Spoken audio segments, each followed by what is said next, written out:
Good morning students. ગયા લેક્ચરની અંદર આપણે બીકોઝ અને ધેરફોરનો અભ્યાસ કરતા હતા. તેની અંદર આપણે બીકોઝ અને ધેરફોર વડે વાક્ય બનાવેલા હતા. એક વાક્ય છે એને બીકોઝ વડે પણ લખવાનું છે અને ધેરફોર વડે પણ લખવાનું છે. એમાંથી આપણે 7 વાક્યો લખેલા હતા. આજે આપણે 8મા વાક્યથી શરૂઆત કરવાની છે. બંને વાક્યના ગુજરાતી કરવાના અને પછી બીકોઝ અને ધેરફોર વચ્ચે લખી અને પછી એનું ગુજરાતી કરવાનું કે આપણે બીકોઝ છે એ કારણ આગળ જ લખ્યું છે ને અને ધેરફોર છે એ પરિણામ આગળ જ લખ્યું છે ને એ જાણવા માટે ફરીથી એનું ગુજરાતી કરી લેવું પડે આપણે જવાબ લખ્યા પછી. ચાલો હવે 8મું વાક્ય જોઈએ. જુઓ, ગીતા કેમ લેટ. કમનું ભૂતકાળ છે કેમ. ગીતા મોડી આવી. She was busy. તેણી વ્યસ્ત હતી. ગીતા માટે સર્વનામ સી વાપરેલું છે. ગીતા મોડી આવી કારણ કે તે વ્યસ્ત હતી. આવી ગયું કારણ કે એટલે વચ્ચે બીકોઝ મૂકી દેવાનું થાય. ધેરફોર વડે વાક્ય બને ત્યારે બીજું વાક્ય વાક્યની શરૂઆતમાં આવી જાય. ત્યાં સીની જગ્યાએ આપણે નામ લખવું પડે. Gita was happy busy. Gita was busy. Gita વ્યસ્ત હતી.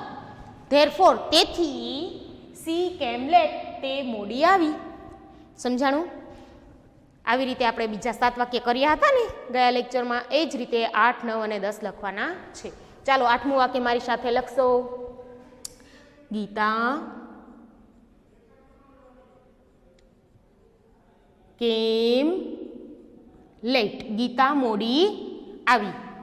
બીકોઝ કારણ કે સી વોઝ બિઝી. કારણ કે તેણી વ્યસ્ત હતી.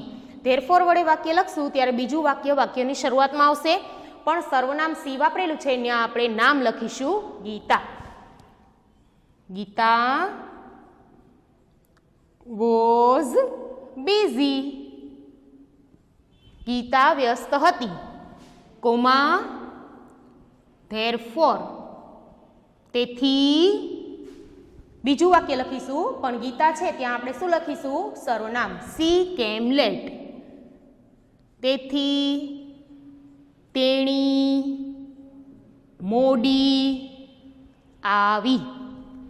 ગીતા મોડી આવી કારણ કે તેણી વ્યસ્ત હતી. બરાબર થઈ ગયું? ગીતા વ્યસ્ત હતી તેથી તેણી મોડી આવી. આવી રીતે ગુજરાતી કરી લેવાનું એટલે બીકોઝ અને ધેરફોર યોગ્ય જગ્યાએ લખાણું છે કે નહીં ખબર પડી જાય. Do not cut trees. Do not એટલે નહીં, કટ એટલે કાપવું અને ટ્રીઝ એટલે વૃક્ષો. વૃક્ષો કાપવા નહીં. ટ્રીઝ આર વૃક્ષો છે ઇમ્પોર્ટન્ટ મહત્વના ફોર માટે એન્વાયરનમેન્ટ પર્યાવરણ. વૃક્ષો પર્યાવરણ માટે મહત્વના છે. વૃક્ષો કાપવા નહીં, વૃક્ષો પર્યાવરણ માટે મહત્વના છે. તો વાક્ય આમ બને ને કે વૃક્ષો કાપવા નહીં કારણ કે તે. એક વખત વૃક્ષો બોલ્યા તો બીજી વખત આપણે તે લખવાનું. કારણ કે તે પર્યાવરણ માટે મહત્વના છે. એટલે તે માટે આપણે શું લખીશું? બહુવચનમાં ધ્યેય. એક વચન હોય તો ઈટ આવે પણ અહીંયા વૃક્ષો બહુવચન છે તો ધ્યેય. હવે આપણે ધેરફોર વડે વાક્ય બનાવીએ તો બીજું વાક્ય પહેલા બોલાય કે વૃક્ષો પર્યાવરણ માટે મહત્વના છે. તેથી તેને કાપવા જોઈએ નહીં. બીજી વખત વાક્ય બનાવશું ત્યારે આપણે તેથી તેને કાપવા જોઈએ નહીં અથવા તેથી તમારે તેને કાપવા જોઈએ નહીં. એવી રીતે તમે કર્તા મૂકીને પણ લખી શકો. આમાં કર્તા આપેલા નથી ને તો તમે કર્તા તરીકે યુનો ઉપયોગ કરી શકો. ચાલો બીકોઝ વડે વાક્ય લખીએ. Do not cut trees. મારી સાથે લખતા જાઓ. વૃક્ષો કાપવા નહીં.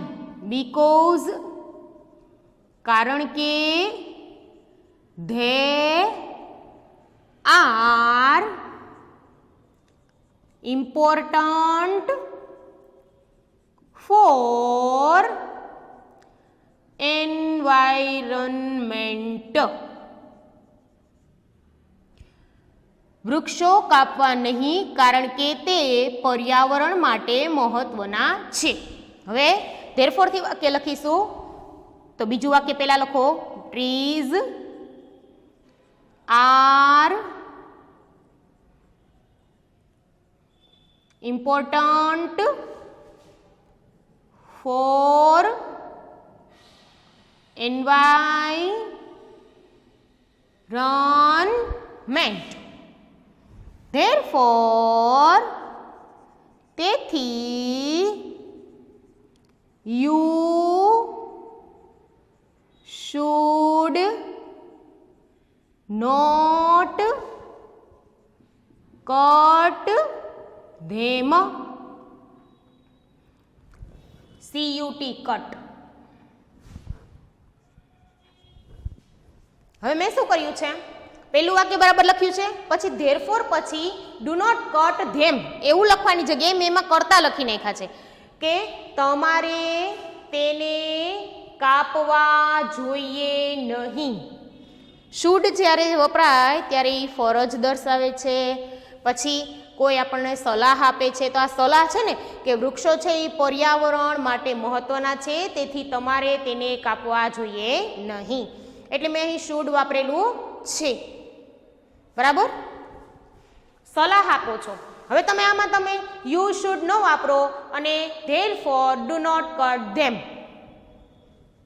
તો પણ તમે તે લખી શકો. પણ બને ત્યાં સુધી તમારે કોઈ સલાહ હોય તો શુડનો ઉપયોગ કરી અને આગળ કરતા લખવા. આ બંને વાક્યમાં એવું છે, તમને સલાહ આપવામાં આવે છે. બીજામાં એવું છે, જુઓ, do not tease animals. Do not એટલે નહીં, ટીઝ એટલે ચીડવવું, અને એનિમલ્સ એટલે પ્રાણીઓને ચીડવવા નહીં. તો હું તમને કહું તો હું એમ કહું, તમારે પ્રાણીઓને ચીડવવા જોઈએ નહીં. બરાબર, એટલે યુ અને પછી સલાહ અપાય છે એટલે શુડનો ઉપયોગ કરવાનો. પછી નોટ ટીઝ એનિમલ્સ એમ નામ આવશે. It is A bad habit. તે એક ખરાબ ટેવ છે. બેડ એટલે ખરાબ, હેબિટ એટલે ટેવ. તે એક ખરાબ ટેવ છે. પ્રાણીઓને ચીડવવા નહીં, તે એક ખરાબ ટેવ છે. લખો બીકોઝ વડે, ડુ નોટ ટીઝ એનિમલ્સ. પહેલું વાક્ય બેઠે બેઠું લખી નાખો. બીકોઝ કારણ કે, it is A bad habit. પ્રાણીઓને ચીડવવા નહીં કારણ કે તે એક ખરાબ ટેવ છે. હવે આપણે એમ લખીશું ને કે તે એક ખરાબ ટેવ છે તેથી તેને ચીડવશો નહીં. પણ તે એટલે કઈ ટેવ? તો વાક્યની શરૂઆતમાં તે નહીં લખાય, પણ ઈટ છે એ શું છે તો કે ટીઝ એનિમલ્સ, પ્રાણીઓને ચીડવવા. એટલે લખો ટીઝ એનિમલ્સ, પ્રાણીઓને ચીડવવા, ઇઝ એ બેડ હેબિટ. પ્રાણીઓને ચીડવવું એ ખરાબ ટેવ છે. હવે અહીં એનિમલ્સ છે પછી મેં ઇઝ લખ્યું છે, પણ મેં શા માટે ઇઝ લખ્યું છે? અહીં ખાલી પ્રાણીઓ એવું નથી કીધું, પ્રાણીઓને ચીડવવું આખું શબ્દ છે. પ્રાણીઓને ચીડવવું એ ખરાબ આદત છે એટલે ઇઝ લખ્યું છે. યાદ રાખજો, એનિમલ્સ છે એટલે અહીં આર લખવાનો થાય, પણ પ્રાણીઓને ચીડવવાની એક ટેવની વાત છે. આખા વાક્યના સંદર્ભમાં લખ્યું છે કે પ્રાણીઓને ચીડવવાની એક આદત, એના સંદર્ભમાં ઇઝ લખેલું છે. એટલે તમે કન્ફ્યુઝ થતા નહીં કે ટીચર અહીં એસ છે, બહુવચન છે, તો તમે આર શા માટે લખ્યું નથી? આર લખાય નહીં ને, કારણ કે પ્રાણીઓને ચીડવવાની ટેવ છે એ તો એક જ વાર બોલાય ને, ટેવો, એવું તો નથી બોલાતું. સમજાય? આખા વાક્યના સંદર્ભમાં ઇઝ આવશે. પ્રાણીઓને, અહીં એનિમલ્સ, પ્રાણીઓને ચીડવવું એક ખરાબ ટેવ છે એટલે ઇઝ લખેલું છે. કન્ફ્યુઝ થતા નહીં. જે શું કહું છું મગજમાં રાખજો. ઇટની જગ્યાએ tease animals is a bad habit લખ્યું, પછી કોમા કરીને ધેરફોર, તેથી તમારે તેને ચીડવવા જોઈએ નહીં. યુ શુડ નોટ, યુ એટલે તમારે, શુડ નોટ એટલે નહીં. યુ શુડ નોટ ક્યાં આપેલું છે? અહીંયા. You should not tease animals, તેથી તમારે તેને ચીડવવા જોઈએ નહીં. You should not tease them. તેથી તમારે તેને ચીડવવા જોઈએ નહીં. સમજાઈ ગયું? આ ધેમ કોના માટે વાપરેલું છે? એનિમલ્સ માટે. પ્રાણીઓને ચીડવવા એક ખરાબ આદત છે, તેથી તમારે તેને ચીડવવા જોઈએ નહીં. એટલે જ્યારે કોઈ સલાહ આપેલી હોય ત્યારે તમે કર્તાનો ઉપયોગ કરી શકો છો. યુ શુડ નોટ, બીજામાં પણ યુ શુડ નોટ, આવી રીતે વાક્ય લખવાના થાય. હવે 10 વાક્ય છે એ બીકોઝ અને ધેરફોર વડે કેવી રીતે લખાય એ મેં તમને સમજાવી દીધા. એના પછીની નવી એક્સરસાઇઝ છે જેમાં વિભાગ એ અને વિભાગ બી લખેલા છે. મેચ સેન્ટેન્સીસ, વાક્યોને જોડો ઇન એ ઓર બી. બી અને એ અને બીમાં વાક્યો લખેલા છે, બરાબર. એમાં બીકોઝ અને ધેરફોર વડે એને જોડવાના છે. હવે આમાં શું કરવાનું છે? એટલું એમ રાખવાનું છે કે જે વાક્યની શરૂઆત એ વિભાગમાંથી થાય છે ને એ એમનેમ રાખવાનું છે, એનાથી શરૂઆત કરવાની છે. પછી બીકોઝ અને ધેરફોર વડે બી વિભાગમાંથી વાક્યને શોધી અને પછી આખું વાક્ય બનાવવાનું છે. વાક્યની શરૂઆત એ વિભાગના સેન્ટેન્સથી જ થશે. પછી સામે જોવાનું છે કે કયું વાક્ય આ વાક્ય સાથે મેચ થાય છે, બીકોઝ વડે મેચ થાય છે કે ધેરફોર વડે મેચ થાય છે, એ આપણે જોઈ અને લખવાનું છે. સમજાઈ ગયું? બીકોઝ અને ધેરફોરનો ઉપયોગ કરી એ અને બી વિભાગને જોડો. ચાલો પહેલું વાક્ય, એટલે વાક્ય બધા 10 લાઈનમાં આવશે. એમાં વાક્યની શરૂઆત એ વિભાગના વાક્યોથી જ થશે. તો બધાને પહેલા ગુજરાતી કરી જાય તો જ ખબર પડે ને કે કેની સામે કયું વાક્ય આવશે ને ક્યાં બીકોઝ આવશે ક્યાં ધેરફોર આવશે. જુઓ, મિસ્ટર મોદી ઇઝ લેટ. શ્રીમાન મોદી મોડા છે. Jatin has won the match. Jatin match જીત્યો છે. The teacher is absent. શિક્ષક ગેરહાજર છે. We can not go outside.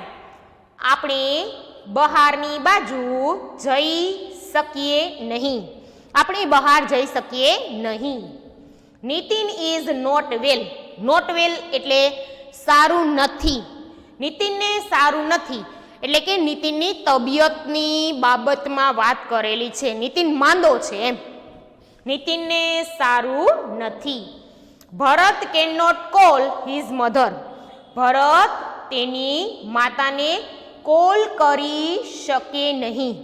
Phone કરવાના સંદર્ભમાં કહે છે કે ભરત તેની માતાને કોલ કરી શકે નહીં, ફોન કરી શકે નહીં. 7, મધર ઇઝ એંગ્રી. મમ્મી ગુસ્સે થયા છે.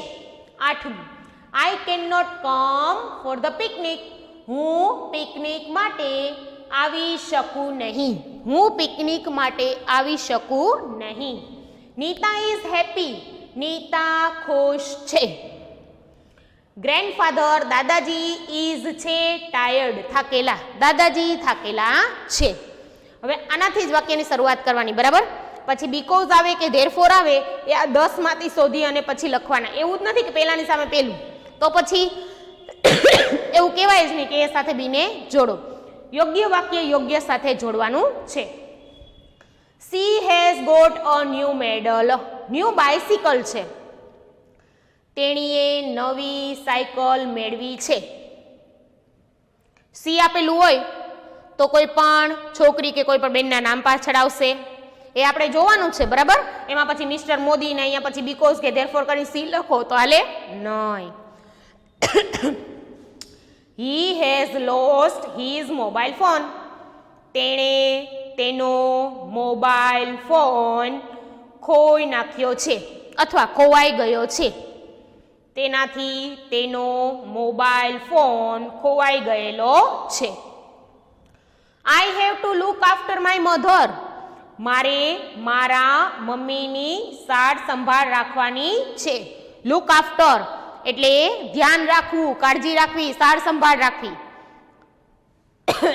મારે મારા મમ્મીની સાર સંભાળ રાખવાની છે. હેવ ટુ એટલે કરવાનું છે, લખવાનું છે, વાંચવાનું છે, એ કામ કરવું જ પડે એમ. એટલે આપણા મમ્મી બીમાર હોય તો આપણે કહીએ ને કે મારે મારા મમ્મીનું ધ્યાન રાખવાનું છે.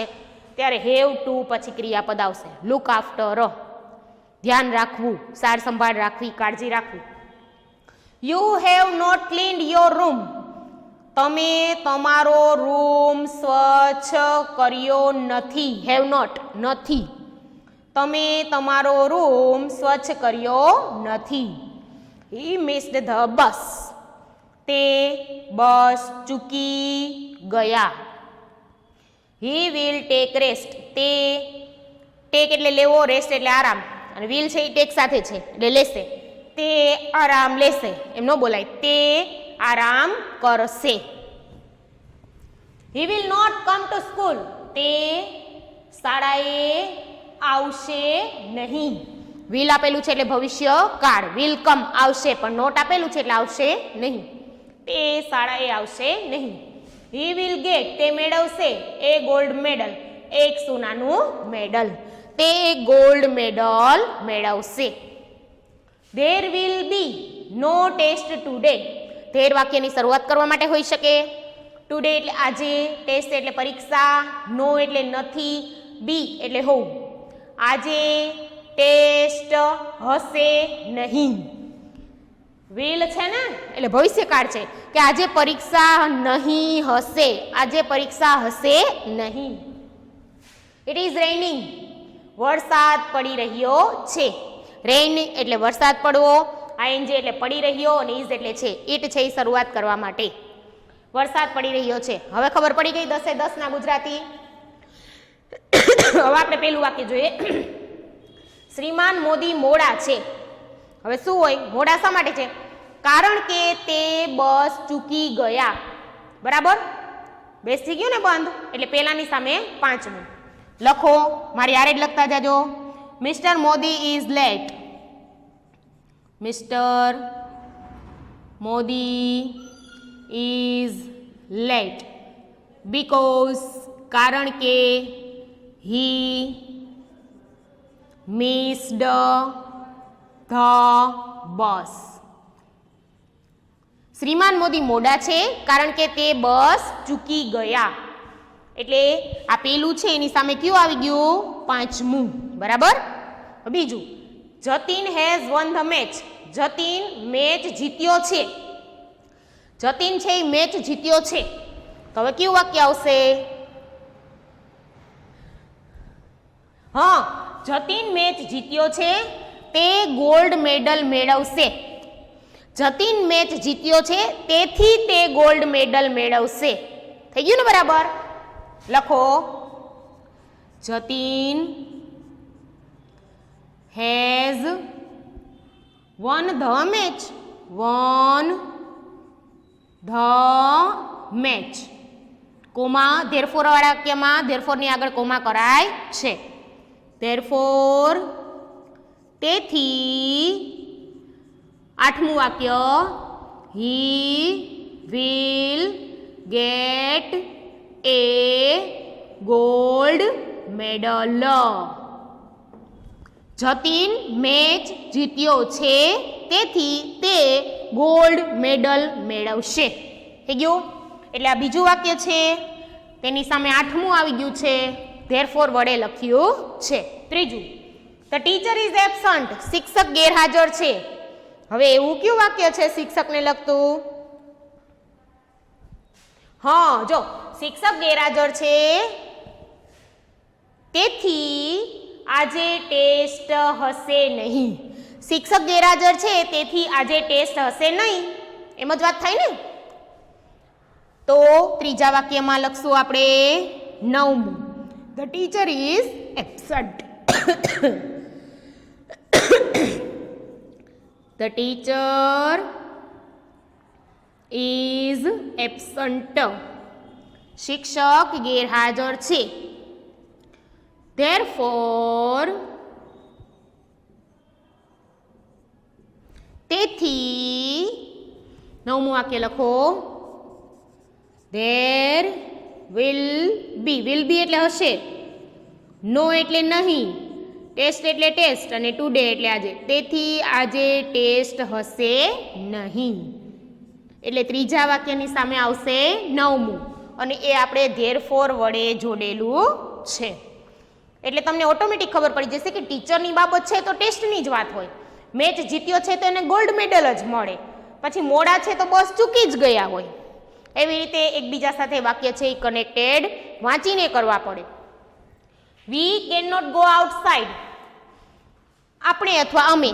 ગો એટલે જવું, આઉટસાઇડ એટલે બહારની બાજુ, કેન એટલે શકે અને નોટ એટલે નહીં. આપણે બહાર જઈ શકીએ નહીં કારણ કે, હવે આપણે જોવું પડશે, આપણે બહાર જઈ શકીએ નહીં કારણ કે વરસાદ પડી રહ્યો છે. થઈ ગયું ને મેચ? તો લખો we can not go outside.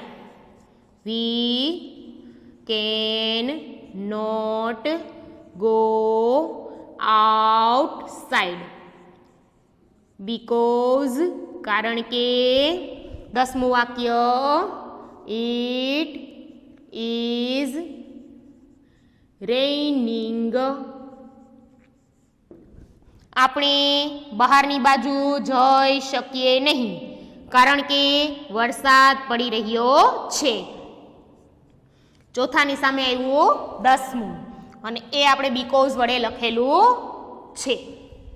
હવે 5મું વાક્ય વાંચીએ. Nitin is not well. નીતિનને સારું નથી, એટલે કે નીતિનની તબિયત સારી નથી. હી વાળું વાક્ય જોઈએ. He will not come to school. તે શાળાએ આવશે નહીં. તેની તબિયત સારી નથી તેથી તે શાળાએ આવશે નહીં. એટલે ધેરફોર વડે વાક્ય લખશું. Nitin is not well. Nitin is not well. નીતિનને સારું નથી, નીતિનની તબિયત સારી નથી. Comma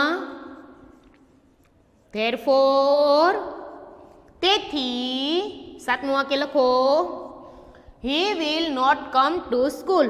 he will not come to school. નીતિનને સારું નથી તેથી તે શાળાએ આવશે નહીં. 5મા વાક્યને આપણે ધેરફોર વડે જોડેલું છે અને એ આપણે 7મા સામે લખેલું છે. હવે 6થું વાક્ય. Bharat can not call his mother. Bharat તેની માતાને ફોન કરી શકે નહીં કારણ કે. ફોન બાબત છે? હા, કારણ કે તેણે તેનો મોબાઈલ ફોન ખોઈ નાખ્યો છે. અથવા ભરત તેની માતાને ફોન કરી શકે નહીં કારણ કે તેનાથી તેનો મોબાઈલ ફોન ખોવાઈ ગયો છે. એટલે 6ઠાની સામે આવશે બીજું અને એ આપણે બીકોઝથી જોડીશું. લખો Bharat can not call his mother. Bharat can not call his mother. Bharat તેની માતાને કોલ કરી શકે નહીં બીકોઝ, કારણ કે. He has lost. તેણે ગુમાવી દીધો છે, તેનાથી ખોવાઈ ગયો છે. His mobile phone. તેનો મોબાઈલ ફોન. તેનો મોબાઈલ ફોન. એટલે એકબીજાને કનેક્ટેડ વાક્ય હોય છે. એટલે 6ઠાને આપણે બીજા સાથે જોડ્યું છે બીકોઝ વડે. પછી 7મું વાક્ય. Mother is angry. મમ્મી ગુસ્સે થયા છે. હવે જે બાકી રહી ગયા છે એમાં જો, મમ્મી ગુસ્સે થયા હોય તો શું આવે? સાયકલ તો નો જ લઈ દે, મમ્મીની સંભાળે રાખવાનું ન હોય. પછી 4થું વાક્ય આવશે, જુઓ. You have not clean your room. મમ્મી ગુસ્સે થયા છે કારણ કે તમે તમારો રૂમ સાફ કર્યો નથી. આવશે ને? 7મું વાક્ય છે એની સામે 4થું વાક્ય આવશે. મમ્મી ગુસ્સે થયા છે કારણ કે તમે તમારો રૂમ સાફ કર્યો નથી. લખો 7મું વાક્ય. Mother is angry. Mother is angry because કારણ કે ક્યાં લખ્યું છે અહીં ચોથું you have not cleaned your room. You have not cleaned your room. મમ્મી ગુસ્સે થયા છે કારણ કે તમે તમારો રૂમ સાફ કર્યો નથી. એટલે આ 7મું વાક્ય છે એને આપણે ચોથા વાક્ય સાથે બીકોઝ વડે જોડેલું છે. 8મું વાક્ય આઈ કેન નોટ કમ. હું આવી શકું નહીં ફોર ધ પિકનિક. હું પિકનિક માટે આવી શકું નહીં. શું વાક્ય ક્યાં ક્યાં વાક્ય વધ્યા જુઓ. She has got a new bicycle એ તો ન જ આવે. મારે મારા મમ્મીની સંભાળ રાખવાની છે. હું પિકનિક માટે આવી શકું નહીં કારણ કે મારે મારા મમ્મીનું ધ્યાન રાખવાનું છે. એટલે આ ત્રીજું વાક્ય આવશે. 8માની સામે ત્રીજું આવશે અને બીકોઝ વડે જોડીશું. હું બોલી ને કે હું પિકનિક માટે આવી શકું નહીં કારણ કે મારે મારા મમ્મીનું ધ્યાન રાખવાનું છે. આઈ કેન નોટ કમ. આઈ એટલે હું, કેન નોટ એટલે શકું નહીં, કમ એટલે આવી. I can not come for the picnic. Picnic માટે. હું પિકનિક માટે આવી શકું નહીં. બીકોઝ કારણ કે I have to look after my mother. I એટલે મારે, have to look after. Look after એટલે ધ્યાન રાખવાનું અને માય મધર એટલે મારા મમ્મીનું. હું પિકનિક માટે આવી શકું નહીં કારણ કે મારે મારા મમ્મીનું ધ્યાન રાખવાનું છે. એટલે 8મું વાક્ય છે એની આપણે સામે લખ્યું ત્રીજું. 9મું નીતા ઇઝ હેપી. નીતા ખુશ છે કારણ કે તેણીએ નવી સાયકલ મેળવી છે. 9માની સામે પહેલું લખો નીતા ખુશ છે. Nita is happy. નીતા ખુશ છે કારણ કે તેણીએ શી હેઝ ગોટ મેળવી છે. કારણ કે તેણીએ મેળવી છે એ ન્યૂ બાઇસિકલ. કારણ કે તેણીએ નવી સાયકલ મેળવી છે. બરાબર છે ને. નીતા ખુશ છે નવી સાયકલ મેળવવાને લીધે. 10મું દાદાજી થાકેલા છે. કયું વધ્યું હવે? 6મું હી વિલ ટેક રેસ્ટ. તે આરામ કરશે. લખો ગ્રાન્ડફાધર એટલે દાદાજી, ઇઝ એટલે છે, ટાયર્ડ એટલે થાકેલા. દાદાજી થાકેલા છે તેથી તે આરામ કરશે. તેથી એટલે કોમા કરીને લખો therefore. He will take rest. તેથી તે આરામ કરશે. બરાબર. હવે આવી રીતે બે વાક્યના ગુજરાતી કરી અને બીકોઝ અને ધેરફોર વડે વાક્ય લખવાના. શરૂઆત વાક્યમાં એ થી લખવાની છે. એમાં તમે બી થી લખો તો નહીં ચાલે. તો વાક્ય છે એ ધેરફોર થી લખાય. અમુક વખતે બિફોર બીકોઝ કરવા પડે એટલે આપણું કન્ફ્યુઝન ન થાય ને એટલે એ વાળા વાક્ય છે ને એનો ક્રમ જાળવી રાખવાનો.